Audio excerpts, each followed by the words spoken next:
श्री जैनेन्द्र कुमार जी द्वारा लिखी गई इस कहानी का नाम है अपना अपना भाग्य। बहुत कुछ निरुद्देश्य घूम चुकने पर हम सड़क के किनारे बेंच पर बैठ गए। नैनीताल की संध्या धीरे धीरे उतर रही थी। रुई के रेशे से भाप से बादल हमारे सिरों को छू छू कर बेरोक घूम रहे थे। हल्के प्रकाश और अंधियारी से रंग कर कभी वे नीले दिखते, कभी सफ़ेद और फिर ज़रा अरुण पड़ जाते, जैसे हमारे साथ खेलना चाह रहे हों। 5, 10, 15 मिनट हो गए। मित्र के उठने का कोई इरादा मालूम ना हुआ। मैंने झुंझला कर कहा, चलिए भी। अरे ज़रा बैठो। हाथ पकड़कर ज़रा बैठने के लिए जब जोर से बैठा लिया गया तो और चारा न रहा। सनक से छुटकारा पाना आसान ना था और ज़रा बैठना भी ज़रा ना था। चुपचाप बैठे तंग हो रहा था, कुड़ रहा था कि मित्र अचानक बोले, देखो वह क्या है। मैंने देखा कि कोहरे की सफ़ेदी में कुछ ही हाथ दूर एक काली सी मूर्ति हमारी तरफ आ रही थी। मैंने कहा, होगा कोई। 3 गज की दूरी से दिख पड़ा एक लड़का सिर के बड़े बड़े बाल खुजलाता चला आ रहा था। नंगे पैर, नंगे सिर, एक मैली सी कमीज लटकाए है। पैर उसके न जाने कहाँ पड़ रहे थे और वह न जाने कहाँ जा रहा था। कहाँ जाना चाहता था, न दायां था न बायां था। पास की चुंगी की लालटेन के छोटे से प्रकाश वृत्त में देखा कोई 10-12 बरस का लड़का होगा। गोरे रंग का है पर मैल से काला पड़ गया है। आंखें अच्छी बड़ी पर सूनी हैं। माथा जैसे अभी से झुर्रियाँ खा गया है। वह हमें न देख पाया। वह जैसे कुछ भी न देख रहा था। न नीचे की धरती, न ऊपर चारों ओर फैला हुआ कोहरा, न सामने का तालाब और न एकाकी दुनिया। वह बस अपने निकट वर्तमान को देख रहा था। मित्र ने आवाज दी, ए! उसने अपनी सूनी आंखें फाड़ दी। दुनिया सो गई, तू ही क्यों घूम रहा है? बालक मूक फिर भी बोलता हुआ सा चेहरा लेकर खड़ा रहा। कहाँ सोएगा? यहीं कहीं। कल कहाँ सोया था?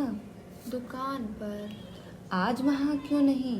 नौकरी से हटा दिया। क्या नौकरी थी? सब काम, 1 रुपया और जूता खाना। फिर नौकरी करेगा? हाँ। बाहर चलेगा? हाँ। आज क्या खाना खाया? कुछ नहीं। अब खाना मिलेगा? नहीं मिलेगा। यूं ही सो जाएगा? हाँ। कहाँ? यहीं कहीं। इन्हीं कपड़ों में? बालक फिर आंखों से बोलकर मूक खड़ा रहा। आंखें मानो बोलती थीं, यह भी कैसा मूर्ख प्रश्न है। माँ बाप हैं? हाँ। कहाँ? 15 कोस दूर गांव में। तू भाग आया? हाँ। क्यों? मेरे कई भाई बहन हैं, सो भाग आया। वहाँ काम नहीं, रोटी नहीं। बाप भूखा रहता था और माँ भूखी रहती थी, रोती थी, सो भाग आया। एक साथी और था, उसी गांव का था, मुझसे बड़ा। दोनों साथ यहाँ आए। वह अब नहीं है। कहाँ गया? मर गया। बस जरा सी उम्र में ही इसकी मौत से पहचान हो गई। मुझे अचरज हुआ। पूछा, मर गया? हाँ, साहब ने मारा, मर गया। अच्छा, हमारे साथ चल। वह साथ चल दिया। लौटकर हम वकील दोस्त के होटल पहुँचे। वकील साहब होटल के कमरे से उतरकर आए।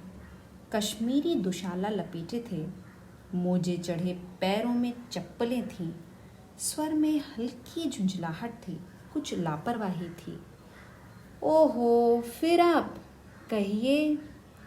आपको नौकर की ज़रूरत थी ना? देखिए, यह लड़का है। कहाँ से लाए? इसे आप जानते हैं? जानता हूँ, यह बेईमान नहीं हो सकता। अजी, ये पहाड़ी बड़े शैतान होते हैं। बच्चे बच्चे में अवगुण छिपे रहते हैं। आप भी क्या अजीब हैं, उठा लाए कहीं से। लो जी, यह नौकर लो। मानिए तो यह लड़का अच्छा निकलेगा। आप भी जी बस खूब हैं। ऐरे गैरे को नौकर बना लिया जाए और अगले दिन वह ना जाने क्या क्या लेकर चंपत हो जाए। आप मानते ही नहीं, मैं क्या करूं? माने क्या खाक? आप भी जी अच्छा मजाक करते हैं। अच्छा, अब हम सोने को जाते हैं।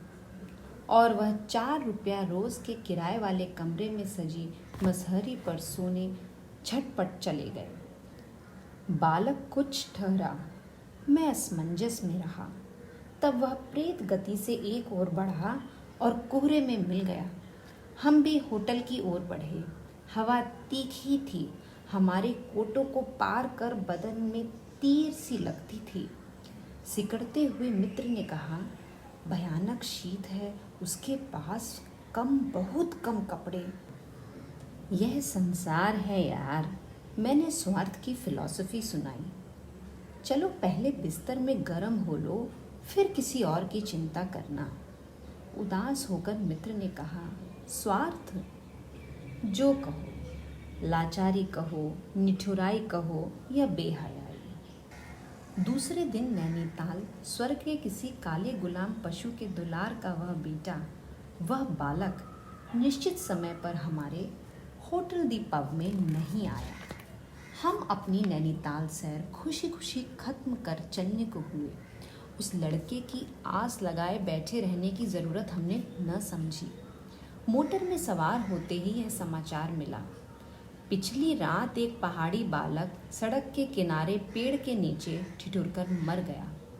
मरने के लिए उसे वही जगह, वही 10 बरस की उम्र और वही काले चीथड़ों की कमीज मिली। आदमियों की दुनिया ने बस यही उपहार उसके पास छोड़ा था।